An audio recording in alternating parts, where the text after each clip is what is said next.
കോഴിക്കോട് പുതിയ ബസ് സ്റ്റാൻഡിലെ തീപിടുത്തത്തിൽ ജില്ലാ ദുരന്ത നിവാരണ അതോറിറ്റിയുടെ യോഗം ഇന്ന്. കോർപ്പറേഷൻ അധികൃതർ, അഗ്നിരക്ഷാസേന, പോലീസ്, KSEB, റവന്യൂ ഉൾപ്പെടെ വിവിധ വകുപ്പുകളിലെ ഉദ്യോഗസ്ഥർ യോഗത്തിൽ പങ്കെടുക്കും.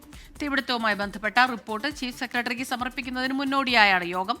ഷാദ് റഹ്മാൻ ചേരുന്നുണ്ട് കോഴിക്കോട് നിന്ന് വിവരങ്ങളുമായി. ഷഹദ്, ലക്ഷങ്ങളുടെ എന്ന് പറഞ്ഞാൽ മതിയാവില്ല, അത്രയും നഷ്ടം വന്നിട്ടുണ്ട് ഈ തീപിടുത്തത്തിൽ. അതുതന്നെയാണ് വലിയ സങ്കടകരമായ ഒരു കാര്യം. അതോടൊപ്പം തന്നെ ഇത് പലതരത്തിലുള്ള വിവാദങ്ങളുമായിരുന്നു. ഇന്നലെ ശരിക്കും പറഞ്ഞാൽ ഇത് എന്താണ് യഥാർത്ഥത്തിൽ നടന്നത് എന്ന് പരിശോധിക്കണം. അപ്പോൾ ആ രീതിയിലുള്ള പരിശോധനകൾ നടക്കുന്നുണ്ട്, അന്വേഷണം അങ്ങനെ പോകുന്നു. ഇന്നിപ്പോൾ ഈ യോഗത്തിൽ എന്തെല്ലാം കാര്യങ്ങളാണ് ഉണ്ടാവുക?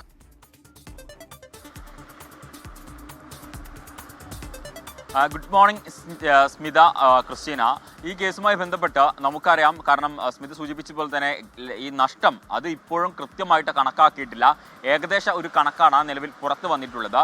ഇതിൽ പ്രധാനപ്പെട്ട ഒരു വിഷയം എന്ന് പറയുന്നത്, കാരണം ഈ അപകടമുണ്ടായ സമയത്ത് ഈ ഫയർഫോഴ്സ് ഉദ്യോഗസ്ഥർക്ക് അകത്ത് പ്രവേശിക്കാൻ സാധിച്ചിരുന്നില്ല. അത് വലിയ ഗൗരവത്തോടു കൂടിയിട്ടാണ് ഫയർഫോഴ്സും അതുപോലെ തന്നെ കോർപ്പറേഷനും ബന്ധപ്പെട്ട വകുപ്പുകളും ഒക്കെ തന്നെ നോക്കിക്കാണുന്നത്. അപ്പോൾ പ്രഥമ പരിഗണന അതുമായി ബന്ധപ്പെട്ട കാര്യങ്ങൾക്കായിരിക്കും എന്നുള്ളതാണ് നമുക്ക് മനസ്സിലാക്കാൻ സാധിക്കുന്നത്. ഇന്ന് ജില്ലാ ദുരന്ത നിവാരണ അതോറിറ്റിയുടെ യോഗമാണ് നടക്കാൻ പോകുന്നത്. ചീഫ് സെക്രട്ടറി ഇതുമായി ബന്ധപ്പെട്ട് റിപ്പോർട്ട് തേടിയിട്ടുണ്ട്. അതിന്റെ പശ്ചാത്തലത്തിലാണ് ഇന്ന് ഇത്തരത്തിലൊരു യോഗം ചേരുന്നത്.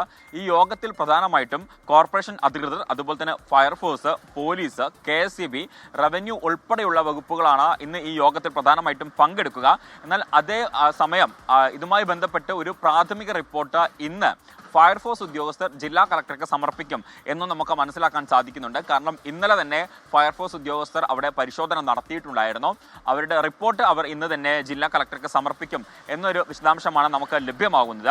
ഈ റിപ്പോർട്ടിൽ പ്രധാനമായിട്ടും ഇന്ന് കൊടുക്കുക എന്നുള്ളത്, അതായത് ഈ അപകടത്തിൽ ദുരൂഹതയില്ല. കാരണം പലതരത്തിലുള്ള വാദങ്ങളൊക്കെ ഇതിനോടകം തന്നെ ഉയർന്നു കഴിഞ്ഞിരിക്കുന്നു. അപ്പോൾ ഇതിൽ ദുരൂഹതയില്ല, എന്നാൽ മറിച്ച് ഷോർട്ട് സർക്യൂട്ടാണ് അപകടത്തിന് കാരണം എന്നുള്ള ഒരു റിപ്പോർട്ടായിരിക്കും കൊടുക്കുക. പക്ഷേ ഇതിൽ പ്രഥമ പരിഗണന നൽകുക എന്ന് പറയുന്നത് ഈ തീ നിയന്ത്രണ വിധേയമാക്കുന്നതിന് ഈ കെട്ടിടത്തിന്റെ നിർമ്മാണം, അതുപോലെ തന്നെ അവിടെ എക്സ്ട്രാ ഫിറ്റിംഗ്സുകൾ എന്തൊക്കെയായിരുന്നു എന്നതടക്കമുള്ള കാര്യങ്ങൾ കൃത്യമായിട്ട് പറയും. പ്രത്യേകിച്ച് ഒരു തരത്തിലും ഫയർഫോഴ്സിന്റെ ഒരു മാനദണ്ഡവും പാലിക്കാതെയാണ് ആ കെട്ടിടം പ്രവർത്തിച്ചത് എന്നതടക്കമുള്ള കാര്യങ്ങളും ഈ റിപ്പോർട്ടിൽ ഉണ്ടാകും എന്നുള്ളതാണ് നമുക്ക് ഈ ഉദ്യോഗസ്ഥരുമായി സംസാരിക്കുന്ന ഘട്ടത്തിൽ മനസ്സിലാക്കാൻ സാധിക്കുന്നത്. അതുകൊണ്ട് ഫയർഫോഴ്സിന്റെ റിപ്പോർട്ട് ഇന്ന് കളക്ടർക്ക് സമർപ്പിക്കും. അതേസമയത്ത് ചീഫ് സെക്രട്ടറിക്ക് സമർപ്പിക്കേണ്ട റിപ്പോർട്ടിന്റെ മുന്നോടിയായിട്ടാണ് ഇന്ന് ഈ ദുരന്ത നിവാരണ അതോറിറ്റിയുടെ യോഗം ചേരുന്നത്. ശരി, ഷഹദ് റഹ്മാനാണ് കോഴിക്കോട് നിന്ന് ദുരന്ത നിവാരണ അതോറിറ്റിയുടെ യോഗവുമായി ബന്ധപ്പെട്ട വിശദാംശങ്ങൾ നൽകിയത്. ഇനി മറ്റൊരു ഇന്റർനാഷണൽ വാർത്തയിലേക്ക് നമ്മൾ പോവുകയാണ്. യുക്രൈൻ റഷ്യ വെടിനിർത്തൽ ചർച്ചകൾ ആരംഭിക്കുമെന്ന് അമേരിക്കൻ പ്രസിഡന്റ് ഡൊണാൾഡ് ട്രംപ് പറയുന്നു. റഷ്യൻ പ്രസിഡന്റ് വ്ളാഡിമിർ പുടിനുമായി 2 മണിക്കൂർ നീണ്ട ഫോൺ സംഭാഷണത്തിന് ശേഷമാണ് ട്രംപിന്റെ ഈ പ്രതികരണം വരുന്നത്.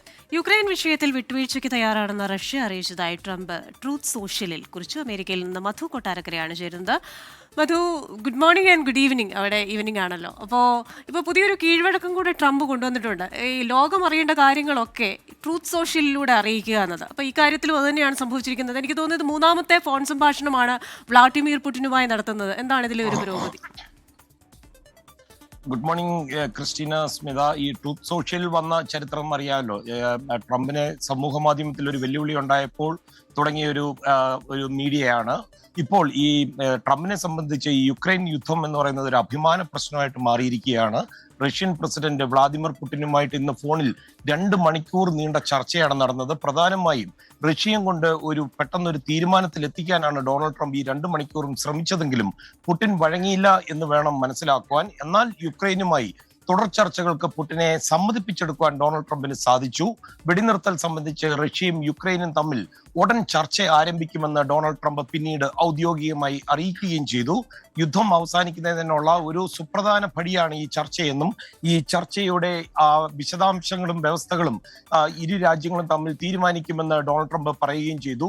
അതേസമയം യുദ്ധം അവസാനിപ്പിക്കാനുള്ള ചർച്ചകൾ ശരിയായ പാതയിലാണെന്നും സമാധാന കരാറിനായി യുക്രൈനുമായി ചേർന്ന് ഒരു കരട് രേഖയൊക്കെ ഉണ്ടാക്കുവാൻ തയ്യാറാണെന്ന് പുടിൻ വ്യക്തമാക്കുകയും ചെയ്തിട്ടുണ്ട്. അതുപോലെ ചർച്ചയ്ക്ക് മുൻകൈ എടുത്തതിന് ഡൊണാൾഡ് ട്രംപിന് പുടിൻ നന്ദി പറയുകയും ചെയ്തു. യുക്രൈൻ വിഷയത്തിൽ പുടിനുമായി ഓർക്കണം, ഈ വർഷം 3ാമത്തെ ഫോൺ ചർച്ചയാണ് ഇപ്പോൾ ഇന്ന് നടന്നത്. പുടിനുമായി ഫോണിൽ സംസാരിച്ചതിന്റെ തൊട്ടു പിന്നാലെ യുക്രൈൻ പ്രസിഡന്റ് വ്ളാദിമിർ സെലൻസ്കി, അതുപോലെ European Commission president Ursula von, French president Emmanuel Macron, Italian പ്രധാനമന്ത്രി തുടങ്ങിയവരുമായിട്ട് ഒരു ഗ്രൂപ്പ് കോൾ ഡൊണാൾഡ് ട്രംപ് നടത്തി ഈ ചർച്ചയുടെ വിശദാംശങ്ങൾ അവരുമായിട്ട് പങ്കുവയ്ക്കുകയും ചെയ്തു. റഷ്യയ്ക്ക് മേൽ പുതിയ ഉപരോധങ്ങൾ ഏർപ്പെടുത്തി കൂടുതൽ സമ്മർദ്ദം ചെലുത്തണമെന്നാണ് യൂറോപ്യൻ യൂണിയന്റെ ആവശ്യം. എന്നാൽ ഡൊണാൾഡ് ട്രംപ് ഇതിനോട് യോജിക്കുന്നില്ല. എന്തെങ്കിലും ഒന്ന് നടന്നു കിട്ടാൻ സാധ്യതയുള്ളപ്പോൾ ഇത്തരം നീക്കങ്ങൾ കാര്യങ്ങൾ കൂടുതൽ വഷളാക്കുമെന്നാണ് ഡൊണാൾഡ് ട്രംപ് പറയുന്നത്. അതേസമയം ട്രംപ് പറഞ്ഞ ചില കാര്യങ്ങൾ ശ്രദ്ധേയമാണ്. ചിലരുടെ വലിയ ഈഗോ ഈ വിഷയത്തിലുണ്ടെന്നാണ് ട്രംപ് പറയുന്നത്. പുരോഗതി ഇല്ലെങ്കിൽ ഈ ശ്രമം ഉപേക്ഷിക്കുമെന്നും ട്രംപ് പറയുന്നു. തന്നെയുമല്ല, ട്രംപ് പറഞ്ഞ് അവസാനിപ്പിക്കുന്നത് ഈ യുദ്ധം എന്റേത് അല്ലെന്നാണ്. സ്മിത, ക്രിസ്റ്റീന. ശരി, മധു കൊട്ടാരക്കരയാണ് വിശദാംശങ്ങളുമായി ചേർന്നത്. അപ്പം യുദ്ധം ആരുടേതാണെങ്കിലും അത് ഒരിക്കലും ലോകത്തിന് നല്ലതല്ല, ലോകത്ത് എവിടെയാണെങ്കിലും. ഇതിൽ അതുമാത്രമല്ല, ഇതിങ്ങനെ നടക്കുന്നു. എത്രയും പെട്ടെന്ന് ഈ കാര്യത്തിൽ ഒരു സമാധാന ചർച്ചകൾ അത് ഗുണകരമാകട്ടെ. കാരണം ഓരോ ദിവസവും ഇസ്രായേലി സൈന്യത്തിൻ്റെ അവിടെ ആക്രമണം നടക്കുന്നുണ്ട്. ഈ ആക്രമണത്തിൽ ഇസ്രായേൽ സൈന്യം പറയുന്നത് ഒരു റെസ്ക്യൂ മിഷനാണ് നടക്കുന്നത്, ബന്ദികളെ മോചിപ്പിക്കാൻ. പക്ഷേ അതേസമയം തന്നെ അപ്പുറത്ത് ഒരുപാട് പേർ കൊല്ലപ്പെടുന്നുണ്ട് ഓരോ മിസൈൽ ആക്രമണങ്ങളിൽ നിന്നുള്ളതാ. സ്ത്രീകളും കുട്ടികളും ഉൾപ്പെടെ അവിടെ കൊല്ലപ്പെട്ടുകൊണ്ടേയിരിക്കുന്നു. അതുപോലെ പട്ടിണി അവിടെ രൂക്ഷമാകുന്നു. അങ്ങനെ വലിയൊരു പ്രശ്നം നടക്കുന്നു. അതുകൊണ്ട് തന്നെ ലോകത്തിന് തന്നെ ഗുണകരമാകുക ഈ ചർച്ചകൾ സമാധാനപരമായി തന്നെ അത് പുരോഗമിക്കട്ടെ. എത്രയും പെട്ടെന്ന് യുദ്ധം ഒഴിവാകട്ടെ. നമ്മുടെ എറണാകുളത്തെ സുന്ദരികളായ പ്രദേശങ്ങളിൽ ഒന്നാണ് കടമക്കുടി. അപ്പോൾ കടമക്കുടിക്ക് ഒരു നല്ല കാര്യം സംഭവിച്ചിരിക്കുകയാണ്. എറണാകുളം കടമക്കുടിക്ക് ഇനി ബോട്ട് ആംബുലൻസ്. കാലപ്പഴക്കത്തെ തുടർന്ന് പിൻവലിച്ച ബോട്ട് ഡിസ്പെൻസറിക്ക് പകരമായാണ് പുതിയ ബോട്ട് ആംബുലൻസ് എത്തുന്നത്. അത്യാധുനിക സംവിധാനങ്ങളോടുകൂടിയുള്ള മറൈൻ ആംബുലൻസ് മന്ത്രി പി രാജീവ് ഫ്ലാഗ് ഓഫ് ചെയ്തു.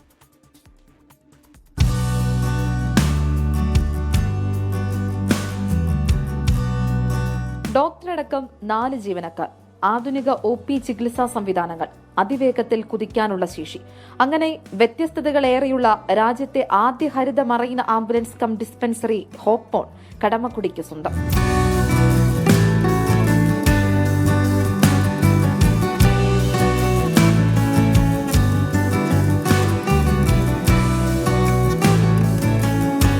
ഇന്ത്യയിലെ ആദ്യത്തെ ഗ്രീൻ ആംബുലൻസ് ആണിത്. ഗ്രീൻ ആംബുലൻസ് കം മെഡിക്കൽ ഡിസ്പെൻസറിയാണ്. ഇന്ത്യയിൽ ഇതുവരെ അതുപോലത്തെ ഒരു മെഡിക്കൽ ഡിസ്പെൻസറിയോ അല്ലെങ്കിൽ ഗ്രീൻ ആംബുലൻസോ ഇതുവരെ വന്നിട്ടില്ല. ഇതിൽ തന്നെ നമുക്ക് ഒരു ICU സെറ്റപ്പിലുള്ള ഒരു യൂണിറ്റ് ഉണ്ട്, പിന്നെ ഡോക്ടർക്ക് ഒരു കൺസൾട്ടേഷൻ റൂം ഉണ്ട്, പിന്നെ ഫാർമസി ഉണ്ട്. വാടക ബോട്ട് ആശ്രയിച്ചുള്ള ഡിസ്പെൻസറിയായിരുന്നു കടമക്കുടിയുടെ ആദ്യത്തെ ആശ്രയം. പിന്നീട് കാലപ്പഴക്കത്തെ തുടർന്ന് ബോട്ട് പിൻവലിച്ചു. ഏകദേശം 2000-ലധികം ആളുകൾ ദ്വീപുകളിൽ നിന്ന് ചികിത്സയ്ക്കായി നഗരത്തിലെത്തുന്നുവെന്നാണ് കണക്ക്. അവർക്ക് ഒരു ആശ്രയമൊരുക്കുകയാണ് ഈ ബോട്ട് ആംബുലൻസ്. CSR ഫണ്ടിൽ നിന്ന് ഭാഗമായിട്ടാണ് നമ്മൾ ഇത്രയും വലിയൊരു സംരംഭം നമ്മുടെ കടമക്കുടി പോലുള്ള ദ്വീപ സമൂഹങ്ങളിലെ സാധാരണ ജനങ്ങൾക്ക് ഏറ്റവും ഉപകാരപ്രദമാകുന്ന രീതിയിൽ ഇത് പ്രാപ്തമാക്കാനായിട്ട് കഴിഞ്ഞത്. ഇതിന്റെ സേവനം എന്ന് വെച്ചിട്ടുണ്ടെങ്കിൽ ജനങ്ങൾക്ക്, അതായത് സാധാരണ ജനങ്ങൾക്ക് മക്കളെയോ ഒന്നും ആശ്രയിക്കാതെ അവർക്ക് ഹോസ്പിറ്റൽ സേവനങ്ങൾ അവരുടെ വീട്ടുമുറ്റത്ത് എത്തുന്ന തരത്തിലേക്കാണ് ഇതിന്റെ പ്രവർത്തനം നമ്മൾ സംഘടിപ്പിച്ചിരിക്കുന്നത്. ഏകദേശം 1 കോടിയുടെ അടുത്താണ് ചിലവ്. കാർബൺ എമിഷൻ കുറയ്ക്കുന്ന ഒരു പ്രോജക്റ്റിന്റെ ഭാഗമായിട്ടാണ് ഇപ്പോൾ ഞങ്ങൾ ചെയ്യുന്നത്. കടമക്കുടി പഞ്ചായത്തിനെ കുറിച്ച് ഞങ്ങൾ അറിയുകയും അവിടെ ഇങ്ങനെ ഒരു ആംബുലൻസിന്റെ ആവശ്യകതയെക്കുറിച്ച് MLA മുഖാന്തരം അറിയുകയും ചെയ്തപ്പോഴാണ് ഞങ്ങൾ പ്ലാനറ്റ് എർത്തായിട്ട് കൂടിച്ചേർന്ന് ഇങ്ങനെ ഒരു ആംബുലൻസിനെ കുറിച്ച് വർക്ക് ചെയ്യുകയും ഇങ്ങനെ പഞ്ചായത്തിന് കൊടുത്താൽ നന്നായിരിക്കും എന്നുള്ള ഒരു തോട്ടിന്റെ പ്രോസസ്സിലാണ് ഈ വർക്ക് സ്റ്റാർട്ട് ചെയ്തത്. ആൾമോസ്റ്റ് ഞങ്ങൾ 1 crore ഇതിൽ പ്രോജക്റ്റ് ഇൻവെസ്റ്റ് ചെയ്തിട്ടുണ്ട്. ചികിത്സയും മരുന്നും സൗജന്യമായിരിക്കും. അടിയന്തര സേവനങ്ങൾക്കും ബോട്ടിന്റെ സമയക്രമം അറിയുന്നതിനും ഒരു ഹെൽപ്പ് ലൈൻ നമ്പറും നിലവിൽ വരും. ക്യാമറാമാൻ മാഹിൻ ജാഫർക്കൊപ്പം കൊച്ചിയിൽ നിന്നും അൻമിര സനി, 24. മറ്റൊരു പ്രധാനപ്പെട്ട റിപ്പോർട്ടിലേക്കാണ് പോകുന്നത്. 2ാം പിണറായി സർക്കാരിന്റെ 4ാം വാർഷിക ദിനമായ ഇന്ന് ആശാ വർക്കേഴ്സിന്റെ 100ാം സമരദിനം കൂടിയാണ്. ഈ സർക്കാരിനെ ഏറ്റവും കൂടുതൽ പ്രതിരോധത്തിലാക്കിയ സമരം 100 എന്ന നാഴികക്കല്ല് പിന്നിടുന്നത് ഇതേ ദിവസം എന്നതൊരു യാദൃശ്ചികത. കേരളത്തിന്റെ സ്ത്രീ സമരശക്തി സർക്കാരിന് ബോധ്യപ്പെട്ട 100 ദിവസങ്ങളാണ് കഴിഞ്ഞുപോയത്. ആവശ്യങ്ങളൊന്നും അംഗീകരിക്കാൻ പോകുന്നില്ല. ഏറിയാൽ ഈ പെണ്ണുങ്ങൾ എത്ര ദിവസം സമരമിരിക്കും? സമരം തുടങ്ങിയപ്പോൾ നേരിട്ട പരിഹാസങ്ങളാണ് ഇത് രണ്ടും. ആവശ്യങ്ങളിൽ പലതും ഒടുവിൽ അംഗീകരിക്കേണ്ടി വന്നു. മുഴുവൻ ആവശ്യങ്ങളും അംഗീകരിച്ചേ മടങ്ങൂ എന്ന നിശ്ചയദാർഢ്യം ഇന്ന് 100ാം ദിവസത്തിലാണ്. സംസ്ഥാന സർക്കാരിനെ മുൾമുനയിൽ നിർത്തിയ സമരമാണ് Kerala ASHA health workers association നയിച്ച ആശാ സമരം. ഈ വർഷം ഫെബ്രുവരി 10-നാണ് സമരം ആരംഭിച്ചത്. 10 ആവശ്യങ്ങളായിരുന്നു ഉണ്ടായിരുന്നത്. ആശാ വർക്കേഴ്സിന്റെ ഓണറേറിയം 7000 രൂപ. സമരം തുടങ്ങുമ്പോൾ 3 മാസമായി ആ തുക കുടിശ്ശികയായിരുന്നു. കുടിശ്ശിക തീർക്കണമെന്നതായിരുന്നു സമരാവശ്യങ്ങളിൽ ഒന്ന്. 7000 രൂപ ലഭിക്കാൻ 10 മാനദണ്ഡങ്ങൾ സർക്കാർ അടിച്ചേൽപ്പിച്ചിരുന്നു. അത് പിൻവലിക്കണമെന്നതായിരുന്നു മറ്റൊരു സമരാവശ്യം. 7,000-ൽ നിന്ന് 21,000-ആക്കി ഓണറേറിയം വർദ്ധിപ്പിക്കണമെന്നത് മറ്റൊരാവശ്യം. വിരമിക്കലാനുകൂല്യം നൽകുക, പെൻഷൻ അനുവദിക്കുക, അധിക ജോലിഭാരം ഒഴിവാക്കുക തുടങ്ങി പിന്നെയും ആവശ്യങ്ങളുണ്ടായിരുന്നു. സമരം തുടങ്ങി 5-ാം നാൾ നാഷണൽ ഹെൽത്ത് മിഷൻ ഡയറക്ടറേറ്റിൽ നിന്നും സമരക്കാരെ ചർച്ചയ്ക്ക് വിളിപ്പിച്ചു. ആവശ്യങ്ങൾ ചോദിച്ചറിഞ്ഞു. ഫെബ്രുവരി 15-ന് സമരത്തിൻ്റെ 6-ാം ദിവസം ആശാ വർക്കേഴ്സ് കുടുംബസംഘം നടത്താനായിരുന്നു തീരുമാനം. അന്ന് രാവിലെ ആരോഗ്യമന്ത്രി വീണ ജോർജ് സമര നേതാക്കളെ ചർച്ചയ്ക്ക് വിളിച്ചു. പ്രതീക്ഷയോടെ ചർച്ചയ്ക്ക് പോയവർക്ക് നിരാശയായിരുന്നു ഫലം. സമരക്കാരുടെ ആവശ്യങ്ങൾ പോലും മനസ്സിലാക്കാതെ വിളിച്ച പ്രഹസന ചർച്ച. സർക്കാരിൻ്റെ സാമ്പത്തിക പ്രതിസന്ധി മൂലം കുടിശ്ശിക പോലും ഉടൻ ലഭിക്കില്ലെന്നായിരുന്നു മന്ത്രിയുടെ വിശദീകരണം. ചർച്ചയ്ക്ക് പിന്നാലെ സമരം കടുപ്പിച്ചു. സമരത്തിന് ശ്രദ്ധ കിട്ടി. ആദ്യം മുഖം തിരിച്ച പ്രതിപക്ഷ നേതാക്കൾ സമരപ്പന്തലിലേക്ക് എത്താൻ മത്സരിച്ചു. ഫെബ്രുവരി 20-ന് നടന്ന മഹാസംഗമത്തിലെ ആൾക്കൂട്ടം സർക്കാരിനെയും വിറപ്പിച്ചു. ഒരു കടലാസ സംഘടനയ്ക്ക് തലസ്ഥാന നഗരിയെ നിശ്ചലമാക്കും വിധം ആളെത്തിക്കാൻ കഴിഞ്ഞു.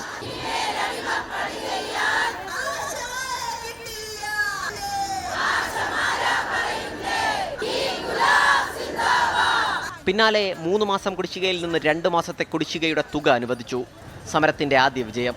ദിവസങ്ങൾക്ക് ശേഷം 1 മാസത്തെ ഓണറേറിയം കൂടി അനുവദിച്ചതോടെ കുടിശ്ശിക തീർന്നു. അതിനിടയിൽ ഓണറേറിയം മാനദണ്ഡങ്ങളും ഒഴിവാക്കുന്നുവെന്ന് അറിയിപ്പ് വന്നു. പക്ഷേ ഓണറേറിയം വർധനവില്ലാതെ സമരം അവസാനിപ്പിക്കില്ല എന്ന നിലപാടിൽ ആശാ വർക്കേഴ്സ് തുടരുകയാണ്. ഞങ്ങൾ ഏറ്റവും അവസാനം ഗവൺമെൻറ്റുമായി നടത്തിയ ചർച്ചയിൽ ഞങ്ങൾ ആവശ്യപ്പെട്ടത് അടിയന്തിരമായി ഒരു 3,000 രൂപ വർദ്ധിപ്പിച്ചുകൊണ്ട് ഒരു ദിവസം 100 രൂപയുടെ വർധനവെങ്കിലും വരുത്തണം എന്നുള്ളതായിരുന്നു. പക്ഷേ അങ്ങനെ ഒരു 100 രൂപ പോലും തരാൻ കഴിയില്ലെന്ന് പ്രഖ്യാപിച്ചുകൊണ്ട്, തരില്ലെന്ന് പ്രഖ്യാപിച്ചുകൊണ്ട് ഏതാണ്ട് 200 കോടി രൂപയിലേറെ ചെലവഴിച്ചുകൊണ്ടാണ് സർക്കാരിൻ്റെ 4ാം വാർഷിക ആഘോഷം നടക്കുന്നത്.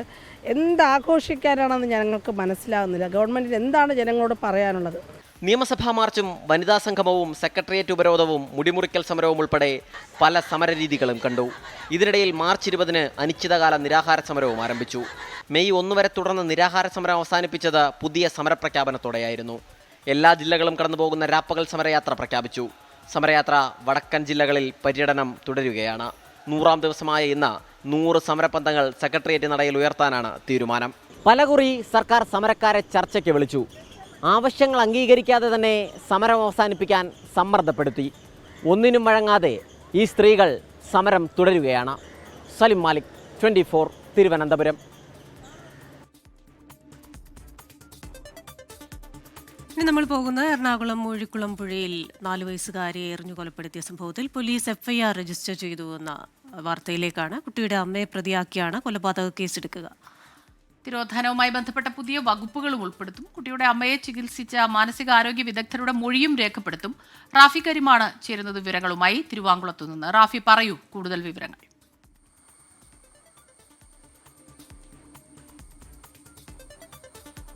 ഈ കുട്ടിയുടെ ഈ തിരോധാനവുമായി ബന്ധപ്പെട്ടുകൊണ്ട് നേരത്തെ തന്നെ പുത്തൻകുരിശ് പോലീസിൽ ഒരു പരാതിയും ഇതുമായി ബന്ധപ്പെട്ട അന്വേഷണവും ഇതുമായി ബന്ധപ്പെട്ട FIR-ഉം ഉണ്ട്. അതുകൂടാതെയാണ് ചെങ്ങമ്പനാട് പോലീസ് സ്റ്റേഷൻ പരിധിയിൽ ഈ കുട്ടിയെ ഈ നിലയിൽ കൊലപാതകവുമായി ബന്ധപ്പെട്ടുകൊണ്ടുള്ളൊരു പുതിയ FIR കൂടി രജിസ്റ്റർ ചെയ്തിരിക്കുന്നത്. ഇതുമായി ബന്ധപ്പെട്ടുള്ള അന്വേഷണം ഈ ചെങ്ങമ്പനാട് പോലീസിലായിരിക്കും നടക്കുക. കാരണം ഈ സംഭവം നടന്ന പ്രദേശം ഇത് ഈ ചെങ്ങമ്പനാട് പോലീസ് സ്റ്റേഷൻ പരിധിയിൽ വരുന്നൊരു പ്രദേശമാണ്. അതുകൊണ്ടാണ് പുതിയൊരു FIR കൂടി ഇതിൽ സ്വാഭാവികമായി വന്നിരിക്കുന്നത്.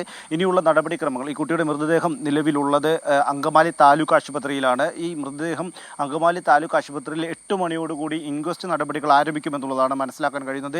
8 മണിയോടുകൂടി ഇൻക്വസ്റ്റ് നടപടികൾ ആരംഭിച്ചു കഴിഞ്ഞാൽ 10 മണിയോടുകൂടിയായിരിക്കും ഇൻക്വസ്റ്റ് നടപടികൾ പൂർത്തിയാക്കുക. അതിനുശേഷം കളമശ്ശേരി മെഡിക്കൽ കോളേജ് ആശുപത്രിയിലായിരിക്കും പോസ്റ്റ്മോർട്ടം നടക്കുക എന്നുള്ളതാണ്. അങ്കമാലി താലൂക്ക് ആശുപത്രിയിൽ പോസ്റ്റ്മോർട്ടം നടത്തുന്നതിന് വേണ്ടിയുള്ള സജ്ജീകരണമുണ്ട്. എന്നാൽ ഈ ഇത്തരത്തിലൊരു കേസായതുകൊണ്ട് തന്നെ ഒരു പോലീസ് സർജൻ തന്നെ ഈ പോസ്റ്റ്മോർട്ടം നടപടികളുമായി മുന്നോട്ട് പോകേണ്ടതുണ്ട്. അതുകൊണ്ടാണ് ഈ അങ്കമാലി താലൂക്ക് ആശുപത്രിയിൽ നിന്ന് മൃതദേഹം കളമശ്ശേരി മെഡിക്കൽ കോളേജിലേക്ക് എത്തിക്കുകയും ഇവിടെ വെച്ച് പോസ്റ്റ്മോർട്ടം നടപടികൾ ഉണ്ടാവുകയും എന്നുള്ളതാണ് നമുക്ക് മനസ്സിലാക്കാൻ കഴിയുന്നത്. ഞാൻ നിലവിലുള്ളത് ഈ കുട്ടിയുടെ അച്ഛൻ്റെ പിതാവിൻ്റെ വീട്ടിലാണുള്ളത്. ഈ വീടിൻ്റെ പരിസരത്താണ് നിലവിലുള്ളത്. ഈ ബന്ധുക്കളെല്ലാം തന്നെ ഇങ്ങോട്ട് എത്തിക്കൊണ്ടിരിക്കുന്നുണ്ട്. അല്പസമയം മുൻപാണ് ഈ മരണവിവരം ഈ കുട്ടിയുടെ അച്ഛനിൽ നിന്ന് മറ്റ് ബന്ധുക്കളിലേക്ക് അറിയുന്നത്. എന്തായാലും ഇതുമായി ബന്ധപ്പെട്ടുകൊണ്ട് ഇന്നലെ രാത്രിയിലെല്ലാം തന്നെ ഈ കുട്ടിയുടെ അടുത്ത ബന്ധുക്കളെല്ലാം തന്നെ ഈ തിരച്ചിലിൻ്റെ ഭാഗമായിരുന്നു. ഈ വീട്ടിൽ നിന്നാണ് ഇന്നലെ രാത്രി ഈ കുട്ടിയുടെ അമ്മ ഇന്നലെ വൈകിട്ട് പുറപ്പെടുന്നത്. ഇവിടെ നിന്ന് കുട്ടിയുടെ അമ്മ പുറപ്പെട്ട് അടുത്തുള്ളൊരു അംഗൻവാടിയിൽ നിന്ന് ഈ കുട്ടിയെ വിളിക്കുകയായിരുന്നു. അവിടെ നിന്നാണ് പിന്നീട് ആലുവയിൽ നിന്ന് കുറുമശ്ശേരിയിലെ വീട്ടിലേക്കും പുറപ്പെടുന്നത്. ഈ കുറുമശ്ശേരിയിലെ വീട്ടിലേക്കുള്ള യാത്രക്കിടെയാണ് ഈ പാലത്തിനടുത്ത് വെച്ച് ഈ അമ്മ ബസ്സിൽ നിന്ന് ഇറങ്ങുന്നത്. ഇവിടെ വരെ ഈ പാലത്തിനടുത്ത് വെച്ച് ബസ്സിൽ നിന്ന് അമ്മ ഇറങ്ങുന്നതിൻ്റെ CCTV ദൃശ്യങ്ങൾ ലഭിച്ചതാണ് ഈ സംഭവവുമായി ബന്ധപ്പെട്ട് ഏറെ നിർണായകമായത്. കാരണം ഈ അമ്മ ഈ കുട്ടിയുമായി ഇറങ്ങുന്ന CCTV ദൃശ്യങ്ങളുണ്ടായിരുന്നു. അതിനുശേഷം ഈ അമ്മ കുട്ടിയെയും ഒക്കെ തിരുത്തിക്കൊണ്ട് ഈ മടിയിലിരുത്തിക്കൊണ്ട് ഈ പാലത്തിലേക്ക് നടന്നു പോകുന്ന വിഷ്വലുകൾ ഉണ്ടായിരുന്നു. ഇതിനുശേഷം തിരിച്ചു വരുന്ന സമയത്ത് ഈ ഓട്ടോറിക്ഷ വിളിക്കുന്ന സമയത്തുള്ള ഓട്ടോറിക്ഷക്കാരൻ്റെ മൊഴി, ഈ ഡ്രൈവറുടെ മൊഴി അത് വളരെ നിർണായകമായി. ഈ സമയത്ത് ഈ കുട്ടി ഒപ്പമുണ്ടായിരുന്നില്ല എന്നുള്ളതാണ്. ഈ അമ്മ കുട്ടിയെ പുഴയിലെറിഞ്ഞു പാലത്തിൽ നിന്ന് എന്ന് പറയുമ്പോൾ പോലീസ് ആദ്യഘട്ടത്തിൽ ഈ മൊഴി വിശ്വസിച്ചിരുന്നില്ല. കാരണം ചില മാനസിക പ്രശ്നങ്ങളുള്ള ആളാണ്. ആദ്യം മുതൽ നൽകിയ മൊഴികളിൽ വൈരുദ്ധ്യങ്ങളുണ്ടായിരുന്നു. അതുകൊണ്ട് തന്നെ ഇത് ആദ്യഘട്ടത്തിൽ വിശ്വസിക്കാൻ പോലീസും തയ്യാറായിരുന്നില്ല. എന്നാൽ അതിനുശേഷം ഈ CCTV ദൃശ്യങ്ങളും ഒപ്പം തന്നെ ഈ ഓട്ടോറിക്ഷ ഡ്രൈവറുടെ മൊഴിയും ഇത് രണ്ടും തമ്മിൽ നടത്തിയൊരു പരിശോധനയിലാണ് പോലീസ് ഇത്തരത്തിൽ ഈ പുഴയിലേക്ക് എറിഞ്ഞു എന്ന് പറയുന്നതിൽ കഴമ്പുണ്ട് എന്ന് മനസ്സിലാക്കുന്നത്. പിന്നീട് ഇതുമായി ബന്ധപ്പെട്ടുള്ള തെരച്ചിലിലേക്ക് മാറുന്നത് 5 പോലീസ് സ്റ്റേഷൻ പരിധികളിലായിരുന്നു ഈ കുട്ടിയെ കാണാതായതോടുകൂടി കണ്ടെത്തുന്നതിന് വേണ്ടിയുള്ള തെരച്ചിൽ ഇന്നലെ രാത്രി 9 മണിക്ക് ശേഷം ആരംഭിച്ചത്. പിന്നീട് ഈ 5 പോലീസ് സ്റ്റേഷനിൽ നിന്ന് ചുരുങ്ങി ചെങ്ങമനാട് സ്റ്റേഷൻ പരിധിയിലുള്ള ഈ പാലത്തിന് സമീപത്ത് വെച്ച് തെരച്ചിൽ ആരംഭിക്കുകയായിരുന്നു. അതിൽ നിന്നാണ് ഈ കുട്ടിയെ 12:30യോടുകൂടി കണ്ടെത്താൻ കഴിഞ്ഞത്. ഇപ്പോൾ ഇതുമായി ബന്ധപ്പെട്ടുകൊണ്ട് ഇനിയുള്ള നടപടിക്രമങ്ങൾ പോസ്റ്റ്മോർട്ടമാണ്. ഈ പോസ്റ്റ്മോർട്ടത്തിൽ മരണകാരണമടക്കമുള്ള കാര്യങ്ങൾ വ്യക്തമാകും. ഈ പോസ്റ്റ്മോർട്ടം നടപടികൾക്ക് ശേഷമായിരിക്കും മറ്റ് വിവരങ്ങൾ പുറത്തുവരിക. ഇതുമായി ബന്ധപ്പെട്ട് ഈ അമ്മയുടെ ബന്ധുക്കൾ ഉന്നയിക്കുന്ന ചില ആരോപണങ്ങളുണ്ട്. അതായത് ഇത്തരത്തിലൊരു തീരുമാനത്തിലേക്ക് ഈ സ്ത്രീ എത്തിച്ചത് ഈ ഭർത്താവിൽ നിന്നുള്ള ഉപദ്രവമാണ്, ഈ ഭർത്താവിൽ നിന്നുള്ള ചില പ്രശ്നങ്ങളാണ്, കുടുംബ പ്രശ്നങ്ങളാണ് എന്നുള്ളതാണ്. എന്നാൽ ഈ പിതാവിൻ്റെ ബന്ധുക്കൾ ഇത്തരത്തിലുള്ള ആരോപണങ്ങൾ തള്ളുകയാണ് പൂർണ്ണമായും. കാരണം ഇവർ പറയുന്നത് ഇത്തരത്തിലൊരു കുടുംബ പ്രശ്നം ഉണ്ടായിരുന്നില്ല എന്നുള്ളതാണ്. ഒപ്പം തന്നെ ഇവർ രണ്ടുപേരും തമ്മിൽ മറ്റു പ്രശ്നങ്ങളുണ്ടായിരുന്നില്ല എന്നുകൂടി ഇതിനോടൊപ്പം ചേർത്ത് പറയുന്നുണ്ട്. അങ്ങനെ ഇതുമായി ബന്ധപ്പെട്ടുള്ള ഒരു പിടി ചോദ്യങ്ങൾക്ക് മറുപടി ലഭിക്കേണ്ടതുണ്ട്. ഇതുമായി ബന്ധപ്പെട്ടുള്ള അന്വേഷണങ്ങൾ ഇനി മുന്നോട്ട് പോകേണ്ടതുമുണ്ട്. ശരി, അത് തന്നെയാണ് റാഫി. ഒരുപാട് ചോദ്യങ്ങളുണ്ട്, അവയ്ക്ക് ഉത്തരം ലഭിക്കേണ്ടതായിട്ടുണ്ട്. റാഫി കാര്യമാണ് തിരുവാങ്കുളത്ത് നിന്ന് വിശദാംശങ്ങൾ നൽകിയത്. ഇനി നമ്മൾ കാസർഗോഡ് ഒരു വാർത്തയിലേക്ക് പോയാൽ, കാസർഗോഡ് എണ്ണപ്പാറ സ്വദേശിനിയായ ദളിത് പെൺകുട്ടി നേരിട്ടത് ക്രൂരമായ പീഡനം. 17-കാരി കൂട്ടബലാത്സംഗത്തിനിരയായെന്ന സംശയത്തിലാണ് അന്വേഷണ സംഘം. പെൺകുട്ടി മരിച്ചത് പ്രതികളുടെ ചവിട്ടേറ്റെന്ന നിഗമനത്തിലാണ് പോലീസ്. അന്വേഷണ പരിധിയിൽ വന്നതോടെ ആരോപണ വിധേയനായ വ്യവസായി കേരളം വിട്ടെന്ന സൂചനയുണ്ട്. കേസിൽ പിടിയിലായ ബിജു പൗലോസിൽ നിന്ന് കൂടുതൽ വിവരങ്ങൾ ശേഖരിക്കാൻ ക്രൈംബ്രാഞ്ചിന്റെ നീക്കം. അരുൺ പാറയ്ക്കൽ ചേരുന്നുണ്ട് കാസർഗോഡ് നിന്ന് വിവരങ്ങളുമായി. അരുൺ, ഒരുപാട് കൂടുതൽ കാര്യങ്ങൾ ഇങ്ങനെ വെളിപ്പെട്ട് വരികയാണ്. ആ പെൺകുട്ടി അതിക്രൂരമായി തന്നെയാണ് കൊല ചെയ്യപ്പെട്ടിട്ടുള്ളത് എന്നുള്ള വിവരങ്ങൾ വരുന്നു അല്ലേ? ക്രിസ്റ്റീന, ഈ പ്രതി അതായത് ബിജു പൗലോസ് ക്രൈംബ്രാഞ്ചിന്റെ പിടിയിലായതിനു ശേഷമാണ് ഇപ്പോൾ കൂടുതൽ വിവരങ്ങൾ പുറത്തു വരുന്നത്. എണ്ണപ്പാറ സ്വദേശിയായ ദളിത് പെൺകുട്ടിയുടെ മരണം അത് കൊലപാതകമാണോ എന്നൊരു സംശയം ക്രൈംബ്രാഞ്ചിന് നിലവിലുണ്ട്. നിലവിൽ ബിജു പൗലോസ് നൽകിയ മൊഴി ആത്മഹത്യ ചെയ്ത നിലയിൽ കണ്ടെത്തിയ കുട്ടിയുടെ മൃതദേഹം പവിത്രൻ കയത്തിൽ ചവിട്ടിത്താഴ്ത്തി എന്നാണ്. പക്ഷേ അങ്ങനെയല്ല കാര്യങ്ങൾ എന്നാണ് ഇപ്പോൾ നമുക്ക് മനസ്സിലാക്കാൻ കഴിയുന്നത്. 17-കാരി ക്രൂരമായ പീഡനം നേരിട്ടു എന്നാണ് പറയുന്നത്.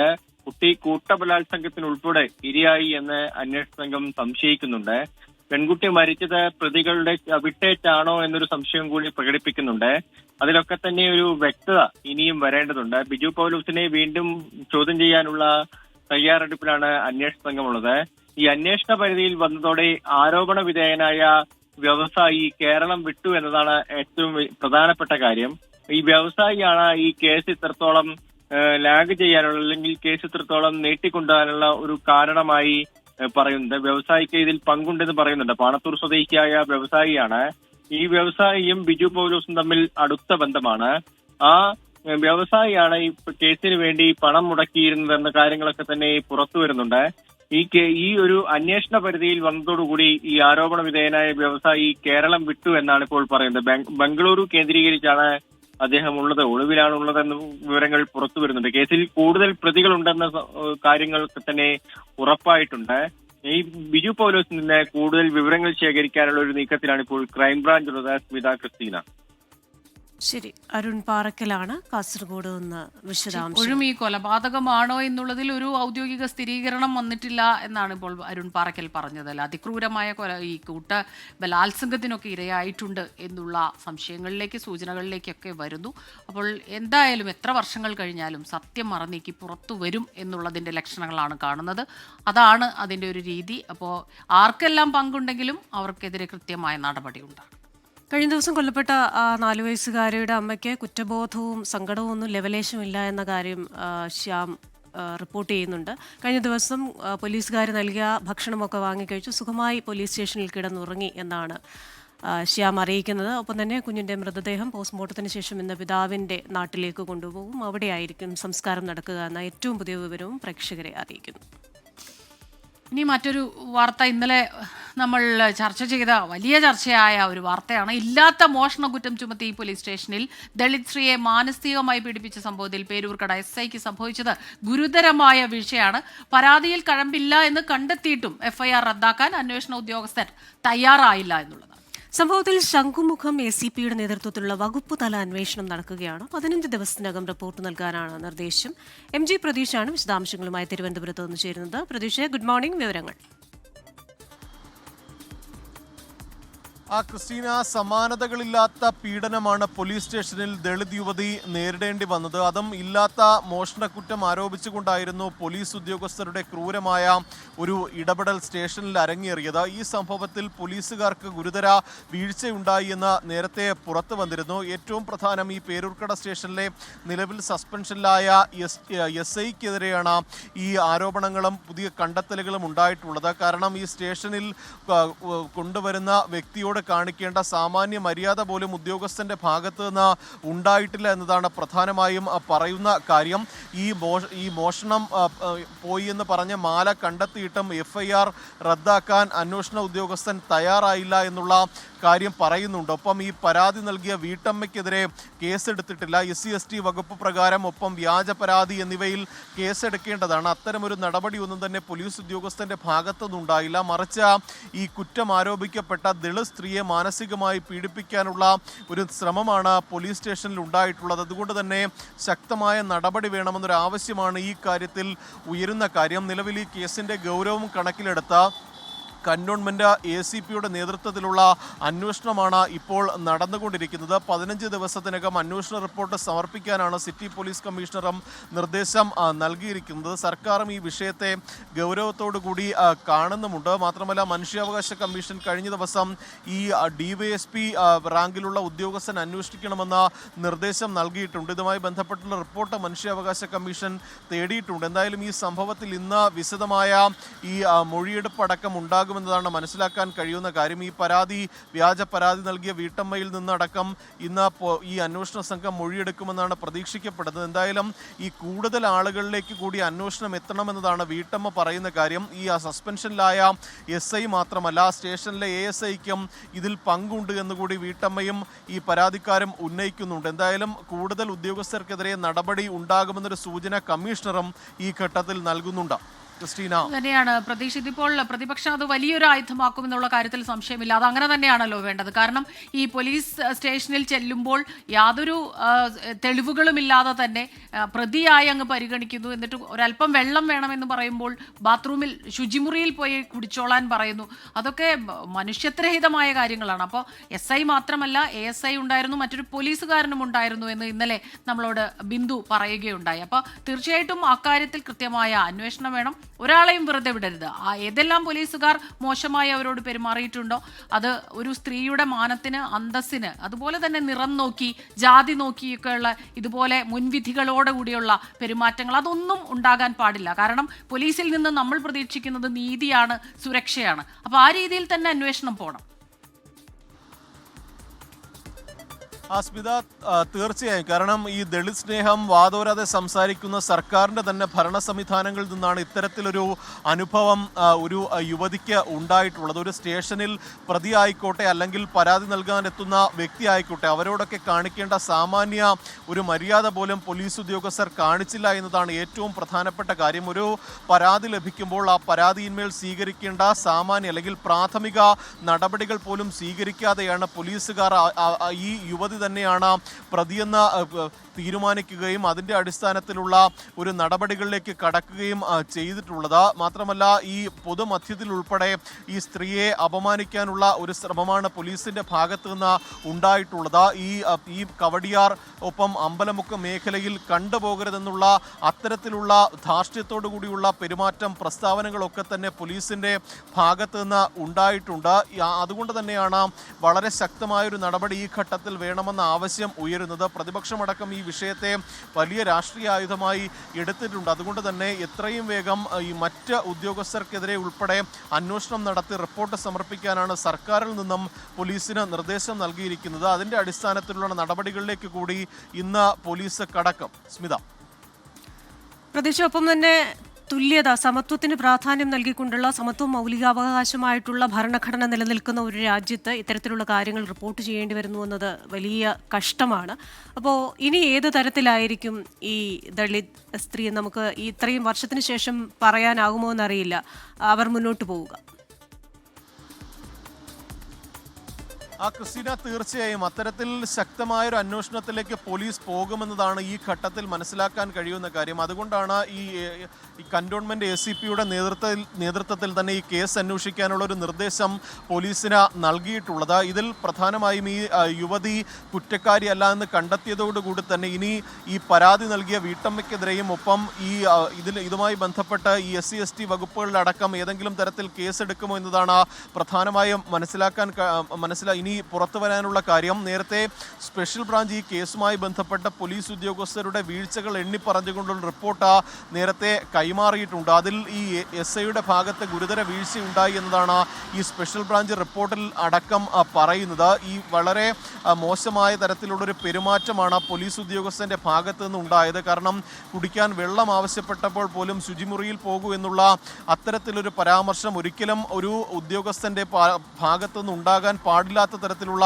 പരാമർശങ്ങൾ ഈ കേസിലുണ്ടായി. പെൺമക്കളെ കേസിൽ കൊടുക്കുമെന്ന് ഭീഷണിപ്പെടുത്തി ഈ യുവതിയെ കൊണ്ട് കുറ്റം സമ്മതിപ്പിച്ചു എന്നുള്ള അതിഗുരുതരമായ ആരോപണം ബിന്ദു ഉന്നയിക്കുന്നുണ്ട്. അത്തരത്തിൽ ഉള്ള ഒരു തിരുവനന്തപുരത്ത് നിന്ന് വിശദാംശങ്ങൾ നൽകിയത്. മോർണിംഗ് ന്യൂസിന്റെ സമയം പൂർണ്ണമാവുകയാണ്.